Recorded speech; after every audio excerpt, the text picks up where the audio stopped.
Hello everybody, welcome back to the channel. So obviously today you see we are in the kitchen, so we're going to be doing a catch and cook for you today. We're going to be cooking what has become my absolute favorite sheepshead dish. Alright, it's a roasted sheepshead recipe and it is fantastic.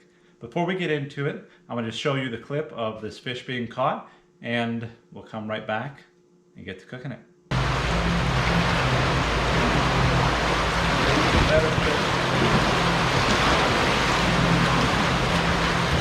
Better fish.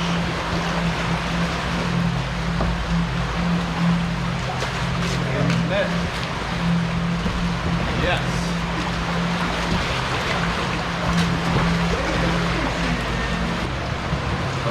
All right, so now that you've seen the fish caught, we're going to get into this recipe. So again, it's a roasted whole sheepshead, and we're going to prepare a dish, again, that I absolutely love.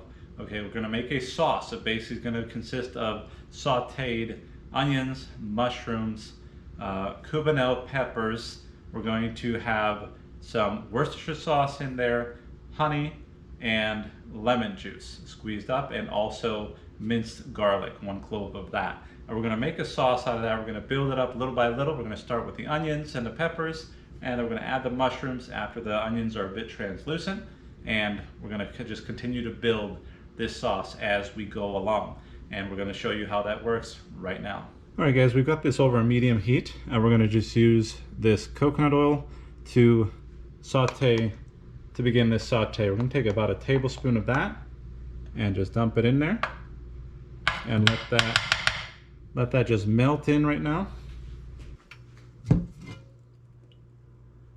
All right, our oil is nice and ready, coconut oil. So we're going to start off with the onion. So this was a whole onion before, now it's all sliced, and I use the Spanish onion. I'm going to dump that in there. We're going to add our cubanelles. They have green and red. It calls for 1 whole green, but I added the red because I just like it for more color in there. And then our minced garlic, adding that into the pan as well. And we're just going to saute these together.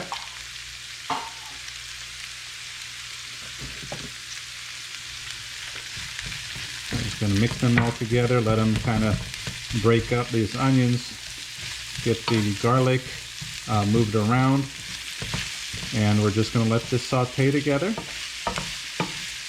until we see these onions become translucent. So basically they're a little bit kind of opaque, they're a little bit clear, and then it'll be ready for the next steps. So this is going to take about 5 minutes to do that, and after about 5 minutes we'll add our mushrooms. And again, this is over a medium heat. You're going to want to keep moving it so that these little minced garlic pieces don't burn. If you let them sit in one spot, since they're so small they fall through to the bottom, and if that happens, you're going to end up burning them, and you don't want that to happen. So we'll do this and we'll get right back to it when the mushrooms are ready to go in. Alright guys, we are now at that nice little translucent state, looking good already with just these few vegetables. So it's been about 5 minutes and we're ready to add our mushrooms. So we just chopped up, we sliced up some nice mushrooms here, about, recipe calls for a cup. I did a little extra because I really like mushrooms. So you can kind of alter this as you go, add to it. You know, you don't like a certain ingredient, take it away. You really can make it your own. But it's kind of a Spanish style saute. So we're going to let that saute until these mushrooms start to get soft a little bit, start letting out some of their water. And then we'll start adding some of the other ingredients. So far we have 1 whole Spanish onion in here. Again, a red and a green cubanelle just diced. The onion is sliced, and the mushrooms are sliced. So we're going to add to it 1 cup of tomato sauce. After these get soft, we're going to add the fire roasted tomatoes. It's a 14-ounce can of that. 2 tablespoons of Worcestershire sauce, 2 tablespoons of fresh squeezed lemon juice, and 1 tablespoon of raw local honey. and that's going to kind of build up the liquid portion of this sauce. So it's just really delicious. And you know, you don't have to be ridiculous with these vegetables, because they will go into the oven. When you're roasting the fish, these are going to go in with it. So they will continue to cook. So don't feel like, oh, it's too raw, I have to really cook them down. You don't have to do that. It's going to continue to cook in that pan. So no need to overdo it. So I think we're ready. We're going to add our tomato sauce. 1 cup of tomato sauce. This can be whatever you like, whichever one you want to use. It's up to you. Our fire roasted diced tomatoes. Get that can in there. Again, it's a 14-ounce can. Here we have the Worcestershire sauce, our honey, and our fresh squeezed lemon. A little bit challenging getting that out of there, so I'm going to grab a spoon from back here and just scoop that out. We don't want to lose any of that. It's worth keeping. You get that sweetness, you get that glaze, and it just really adds to the dynamic of this dish. And we're just going to mix this in so it's all incorporated. And the last thing we're going to add to it is some salt and pepper to taste. And we're going to let this simmer for probably another 5 minutes or so. We'll simmer it for 5 minutes, and then we'll get the fish ready to go. And we'll add that part of it to it. So this is coming together really nice. We'll add that pepper, that salt, and then move on.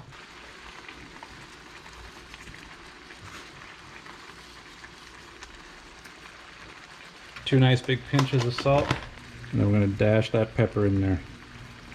Mix that in to incorporate, and then let simmer for about 5 minutes.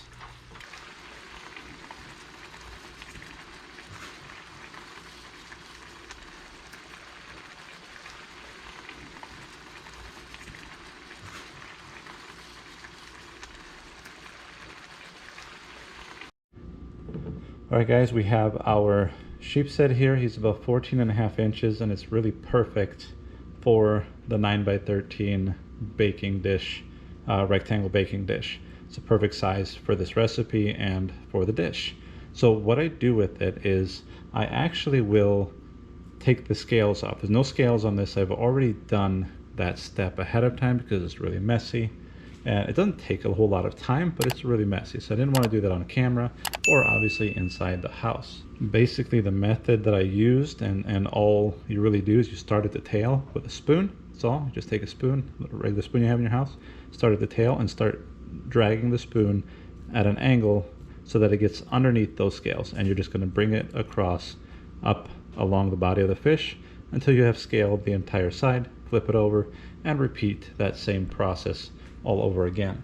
Real simple, but you know, it's really messy, so definitely do that outside. So what I'm going to do is I'm going to take my toadfish fillet knife, folding knife, and I'm going to just score this fish across so that I open up the flesh on it. And essentially I want to do maybe 1 inch wide lines in one direction, just cutting through. Absolutely love this knife. It just cuts like butter, tell you what. And now we're going to score it the opposite direction as well, just so we have those square slots in this meat. And the reason we're doing that is so that we can get just seasoning inside, in between each of these slits. It's at the rib cage here. So, and what I'll do at this point is I'll just kind of split these open a little bit, and we're going to pour just some sea salt, coarse sea salt in here in between. You don't have to get a ton in there because the sauce that we made has a ton of flavor on it, and it's going to be fantastic.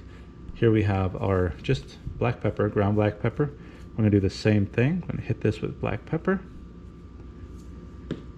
And that's all we're going to do there. And what we're going to do is we're going to fill the inside of this cavity with ground salt. We're going to load it up pretty good with ground salt, or not ground salt, with the, we're going to load it up pretty good with the sea salt and also with the black pepper.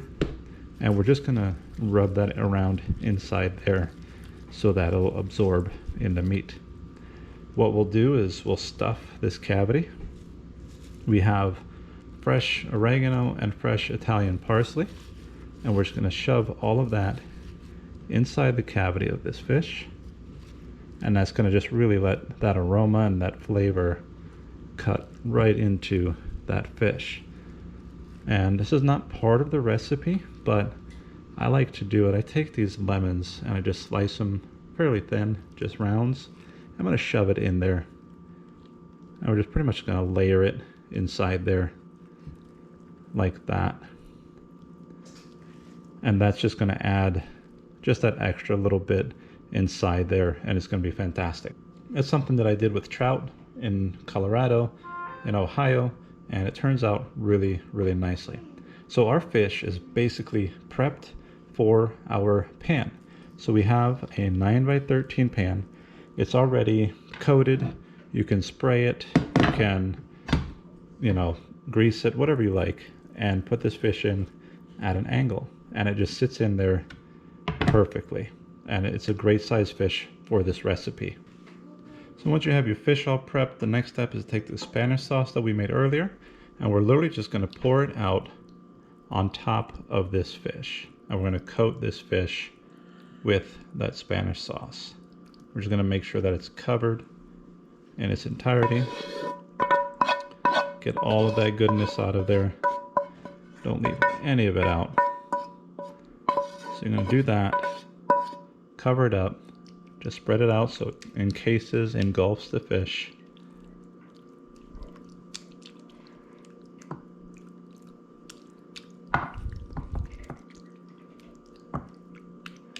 And you are ready to throw this in a preheated 375 degrees Fahrenheit oven, and you're going to let it bake for about 20 to 25 minutes. Take this goodness and just get it right inside there. You're going to leave it uncovered. So you set your timer for about 25 minutes, come back and check on it. At that point, we're going to take some room temperature butter. It's 2 tablespoons of room temperature butter. We're going to mix it with 1 tablespoon of flour, and we're going to move and spread that Spanish sauce off of the fish. We're going to spread that butter and flour mixture on top of that fish, and then we're going to broil it for about 5 minutes. We get that really nice coating on top of that fish, and it's just going to be phenomenal. So let's wait for this to come through, and we'll be back in about 25 minutes. All right, so our fish has been baking for about 30 minutes, which is a really good time for this.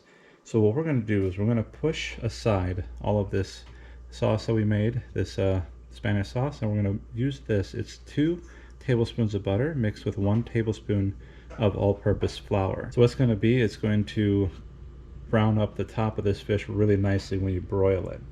So we're just going to move this all aside carefully, because if you don't, if you do it too aggressively, you'll pull all the skin off as well, since it's been cooking, and it will come loose on you.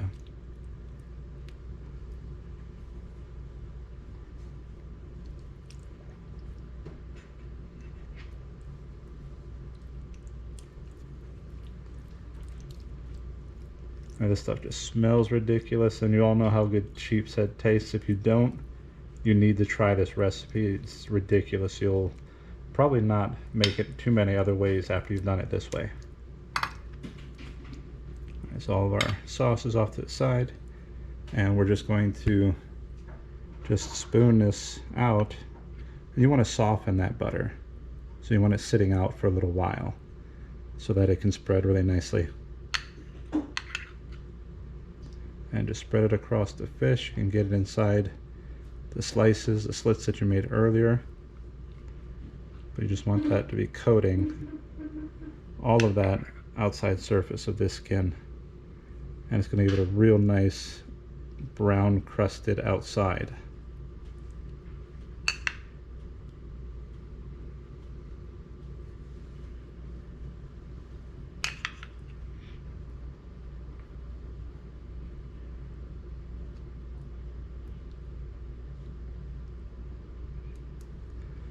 Now, if you're health conscious and you want to not use all of it, then by all means do so. But, I mean, this is a healthy enough recipe as it is, and this is going to brown really nice, and it's on just one side of this fish. A lot of this is going to melt out and just kind of go into the sauce, which is just going to make it all that more tasty. All right, that's about all that I'm going to put on it. Looks perfect. We're going to set this broiler up and get it back in for another 5 minutes.